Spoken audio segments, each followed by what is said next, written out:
So now we can entirely move on to flux and Gauss theorem, and then we have to मतलब हम electric field almost ख़त्म ही कर दिए हैं. Purely electric field के बारे में बात करें तो there can be numerous derivations but which are not required for your syllabus of class 12th, but definitely I'll be putting them when this unit comes to an end. तो लेकिन flux और Gauss theorem शुरू करने से पहले अगर हम बिल्कुल डेप्थ में समझना चाहते हैं गॉस थ्योरम क्या चीज़ है, तो हमको कॉन्सेप्ट ऑफ सॉलिड एंगल ज़रूर आना चाहिए. Concept of solid angle. और हमको ये नहीं आता तो आप ऊपर ऊपर से निकल जाओगे, तो बहुत सी चीज़ें आप नहीं समझ पाओगे. तो क्या है concept of solid angle? It is a 3D angle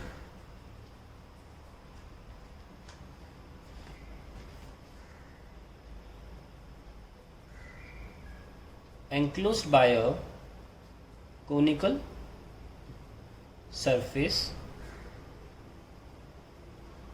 at the vertex.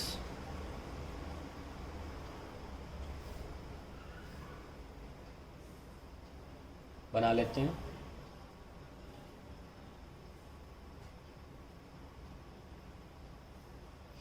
तो ये जो एंगल है ना, तो ये जो एंगल है जो एक सरफेस सबटेंड करता है उसे हम सॉलिड एंगल बोलते हैं.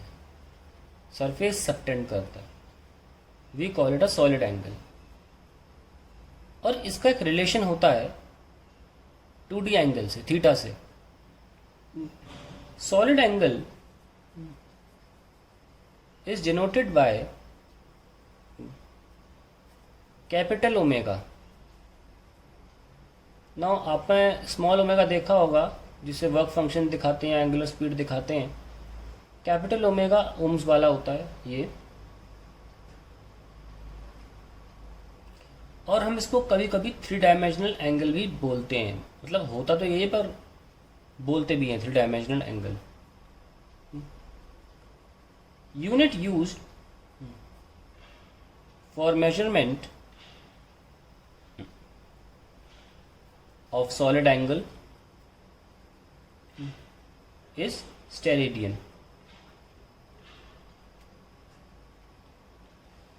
अब आइए इसकी अच्छी डेफिनेशन पे आते हैं. A solid angle is a 3D angle subtended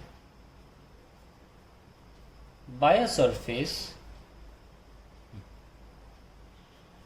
at a point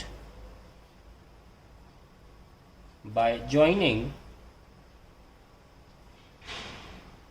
its periphery points to that point. और कोई फर्क नहीं पड़ता सरफेस का शेप क्या है. जैसे कि मान लीजिए मैं एक पत्ती ले लूं, ठीक है. अब ये कहीं भी पॉइंट ले सकता हूं मैं. यहां ले लिया पॉइंट, तो इस पत्ती के सारे पेरिफेरी पॉइंट्स इसकी तरफ जाना चाहिए. पॉइंट की तरफ जा रहे हैं ना, ये पीछे से भी, इस वाले सरफेस से भी चले गए. अब ये पोर्शन आप डार्कन कर लीजिए, तो पेरिफेरी जो ये पूरा सा फिगर था, ये इस सरफेस ने एक कोनिकल पोर्शन सा कवर कर लिया इस पॉइंट पर. तो ये पत्ती जो है ये इतना सॉलिड एंगल सबटेंड करती है. कुल मिला के सरफेस जो एंगल सबटेंड करता है उसे सॉलिड एंगल बोलते हैं. नाउ सिग्निफिकेंस क्या है और ये कॉन्सेप्ट कहाँ से हम कैरी फॉरवर्ड करते हैं? देखिए बड़ी सिंपल सी बात है कि अगर कोई लाइन है, एक 2 डायमेंशनल कर्व की बात कर लूँ मैं, अगर वो जो एंगल सबटेंड करती है उसे बोलते हैं 2D एंगल. और इसीलिए हम बोलते हैं एंगल इक्वल्स टू ये आर्क लेंथ अपॉन ये रेडियस L/R, हम ऐसे बोल देते हैं. तो angle subtended bye an arc is called 2 dimensional angle या प्लेनर एंगल. उसी तरीके से angle subtended bye a surface is called solid angle. जैसे कि मान लीजिए एक स्फीयर बना लेते हैं। अब ये स्फीयर है और ये सेंटर है, तो स्फीयर का एक छोटा सा पोर्शन हमने ले लिया, ये है ना, एक स्फीयर का 3 डायमेंशनल पोर्शन ले लिया। अब ये पोर्शन कुछ एंगल सबटेंड कर रहा है सेंटर पे। ये जो एंगल होगा ये सॉलिड होगा, इसे आप छू सकते हैं। इसको हम बाहर भी निकालना चाहें तो ऐसा सा होगा ये, और ये होगा सॉलिड एंगल ओमेगा। और इसमें भी अगर 2 डायमेंशनल की बात करें तो ये एंगल को हम थीटा बोलते हैं, इसे बोलते हैं सेमी वर्टिकल एंगल। ठीक है, तो हाफ एंगल ऑफ कोन भी बोल सकते हैं। तो इनका ओमेगा का एक रिलेशन होता है थीटा के साथ, कि अगर आपको थीटा पता है तो आप ओमेगा आसानी से सॉल्व कर सकते हैं फॉर्मूला वाइज। जैसे कि हमें देखा कि ये जो एंगल 2D एंगल है ये लेंथ अपॉन लेंथ है, ये एक, ताकि कोई यूनिट ना बचे। यूनिट तो होती है मतलब कोई डायमेंशन ना बचे, डायमेंशन लेस होता है ना। यूनिट तो इसकी एंगल रेडियन कहलाती है, एंगल की डायमेंशन लेस है ये। यहाँ सॉलिड एंगल में जैसे कि यूनिट स्टेरेडियन है और ये भी डायमेंशन लेस है। तो ये ओमेगा ये कैसे डिफाइंड है, ये लाइन अपॉन रेडियस डिफाइंड है, और ये जो डिफाइंड है ये है एरिया सबटेंडेड। ये जो एरिया देख पा रहे हैं, एरिया अपॉन रेडियस का स्क्वायर। तो जो भी ये इस फूले फूले पोर्शन का एरिया है इसको हम ए बोल लें upon R square. That is the definition for solid angle. अब जैसे कि आप बेसिक बात बताता हूँ मैं आपको, कि हम कहते आए हैं कि एक स्फीयर सॉलिड एंगल 4 पाई सबटेंड करता है। उसके पीछे कहानी क्या है भाई? पूरा स्फीयर जो है उसका एरिया कितना होता है, surface area 4 pi R square, और उसका रेडियस का स्क्वायर आर स्क्वायर। तो देखिए 4 पाई स्टेरेडियन आ गया ना। तो एक सॉलिड एंगल कितना एंगल सबटेंड करेगा, 4 पाई स्टेरेडियन। लेकिन अगर हम सच में सही तरीके से सॉलिड एंगल का भरपूर प्रयोग करना चाहते हैं, फ्लक्स वाले चैप्टर में, इलेक्ट्रिक फील्ड में, और भी कई जगह पर जहाँ भी आप करना चाहें, लाइट में भी करा जाता है अच्छे अच्छे क्वेश्चंस में इंटेंसिटी निकालने के लिए, क्योंकि लाइट 3 डायमेंशनली फैलती है, हमको पता है 2 डायमेंशनली नहीं फैलती। तो फिर हमें इस ओमेगा का इस 2 डायमेंशनल एंगल से रिलेशन पता होना चाहिए, और इसका रिलेशन होता है 2 पाई 1 माइनस कॉस थीटा। और ये हम आज प्रूफ करेंगे कैसे ये आया, ताकि आपको ये इरिटेशन ना हो कि आया कहाँ से। इसे हम प्रूफ भी करेंगे। तो let us see how we prove it.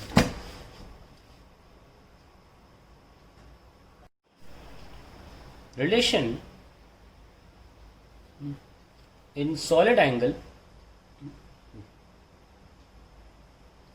and half angle.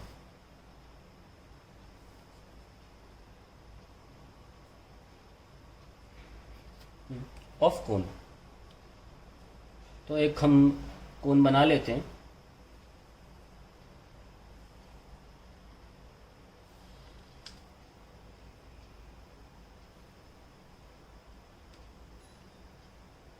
ये वर्टिकल लाइन है और ये वो एंगल थीटा है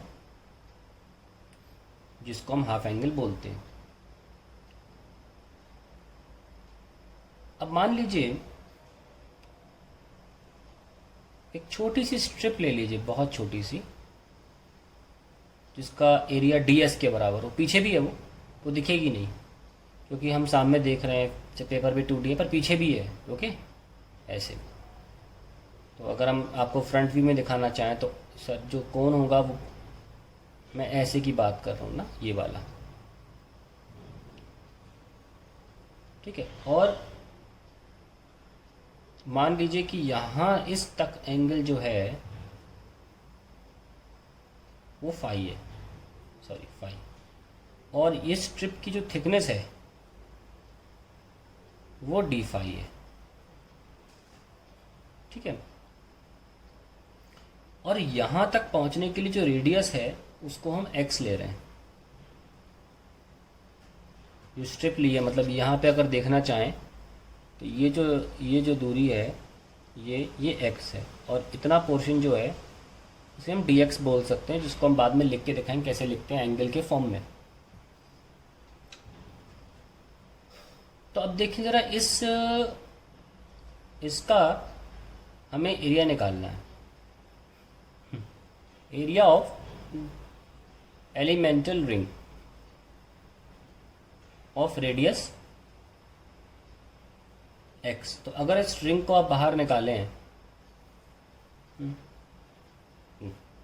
इसका रेडियस x है, इसकी थिकनेस dx है, तो आप d एरिया कैसे लिखेंगे? भाई इसको काट दीजिए और फैला दीजिए। ऐसा तो हमने कई बार मोमेंट ऑफ इनर्शिया में भी किया। तो ये चीज़ हो जाएगी 2πx और ये थिकनेस dx। तो एरिया लेंथ इनटू ब्रेथ होता है, लेंथ 2πx और ब्रेथ कितनी dx। तो नोटिस करें कि हम इसको dx बोल रहे हैं, ये जो लेंथ है इसको हम dx बोल रहे हैं ना। dx आर्क की तरह है, आप देख सकते हैं ये आर्क है ना।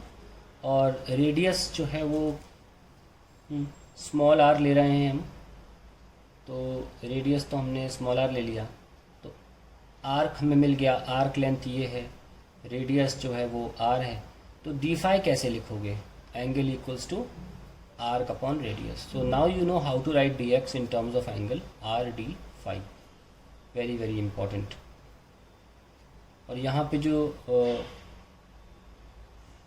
रेडियस है उसको यहाँ पे लिख देते हैं, dA is equals to 2πx into R D phi. तो हमने इस पॉइंट तक तो पहुँच गए कि हम dA को लिख रहे हैं 2πx into R D phi. How we can write x? ये तो तुम्हारा r है ही, रेडियस है ना। और सॉरी ये r नहीं, ये r है ना। तो यहाँ नहीं, तो हम साइन थीटा लगाएंगे, साइन फाई। देखो ये फाई है ना, sine phi is perpendicular, perpendicular is x। क्योंकि r ये इतना नहीं होगा, पूरा यहाँ तक होगा ना, गलती से r लिख दिया, छोड़िए उसको। तो perpendicular upon hypotenuse x upon r। सो x कितना आया? r sine phi. तो अब x को रिप्लेस कर लीजिए, 2π r साइन फाई, तो r square sine phi D phi. ऐसा ज़रूरी इसलिए था करना क्योंकि हम चाह रहे थे कि जो x, जो हमारा x हट जाए, क्योंकि वेरिएबल है, क्योंकि फाई एक ऑलरेडी वेरिएबल था मेरे पास, और ऊपर से सारी चीज़ें कांस्टेंट के फॉर्म में आ जाए, क्योंकि r, पाई और 2 सब कांस्टेंट है। अब मेरे पास सिर्फ साइन फाई है इकलौती चीज़, इसको मुझे इंटीग्रेट करना पड़ेगा। सो एरिया कितना आ गया मेरा? That is 2π r square integration of sine phi D phi. कहाँ से कहाँ? ज़ीरो से। स्ट्रिप कहाँ से कहाँ फैल रही है देख लीजिए। स्ट्रिप यहाँ पे ज़ीरो एंगल पर है ना, और यहाँ से फैलना चालू हुई और कहाँ तक फैली? थीटा एंगल तक। So we can simply write zero से theta. Let's solve it. 2π r square into minus cos theta, cos phi sorry, क्योंकि साइन थीटा का इंटीग्रेशन माइनस कॉस थीटा होता है, ज़ीरो से थीटा। सो एरिया कितना आया? 2π r square. जब भी माइनस साइन हो, lower limit minus upper limit करें, cos zero minus cos theta. ठीक है। So we have area is equals to 2π r square 1 minus cos theta. Now we know that this area can be written as, जैसे कि definition बोली थी मैंने कि आप इसको देखें, अगर यहाँ देखें ओमेगा को डिफाइन कैसे किया गया? Area upon R square. तो एरिया क्या होगा? ओमेगा आर स्क्वायर है ना, रेडियस का स्क्वायर। तो इसकी जगह लिख सकते हैं सॉलिड एंगल इंटू रेडियस का square is equals to 2π r square 1 minus cos theta. ये कैंसिल हो गया, तो ओमेगा कितना आया? 2π 1 minus cos theta. Basic derivation है, जिसने इंटीग्रेशन किया है अच्छी तरीके से मोमेंट ऑफ इनर्शिया वाले चैप्टर में और रोटेशन वाली यूनिट्स में, जहाँ पे हम बड़ी बड़ी खूब सारी इंटीग्रेशंस करते हैं, वो उसके आपसे तो बहुत ही बेसिक है, तो इसमें कोई ऐसी टेंशन की बात नहीं है। तो अगर आप क्लियर नहीं होता है, उसका कारण ये हो सकता है कि आपने 11वीं क्लास में इस बहुत ही निचले लेवल की इंटीग्रेशन नहीं की होगी, और इसको आप 2-3 बार देखेंगे तो आप क्लियर हो जाएगा। लेकिन आपको ये आना चाहिए as a physics student solid angle पता होना बहुत ज़रूरी है, और इससे आप यकीन नहीं कर सकते कि कितनी आसानी से हम चीज़ें निकाल लेंगे। और आपके बहुत सारे exams, mains, NEET, competitive exam में तो ये मतलब बहुत बड़ा आपके हाथ में ब्रह्मास्त्र साबित होगा in case of chapter electric field, and also in case of chapters like light where we talk about intensity and all those things, वहाँ पे सॉलिड एंगल बहुत यूज़ होता है। तो ये एक तरह का ट्यूटोरियल है। कभी भी आप फंसेंगे, ये मतलब अगर आगे की स्टडी में भी जाएंगे, आप साइंस पढ़ेंगे आगे, तो उसमें सॉलिड एंगल का कंसेप्ट आपको उस दिन यकीन रियलाइज़ होगा कि हाँ अच्छा उन्होंने पढ़ लिया। कभी भी आप निकाल के इस लेक्चर को देख सकते हैं to understand how solid angle is proven and what is the relation between omega and theta. तो इसको पहले अच्छे से रिवाइज करिए, फिर हम आगे बढ़ते हैं कि कैसे इसका यूज़ करना और कैसे इसके बिना चीज़ें होती हैं।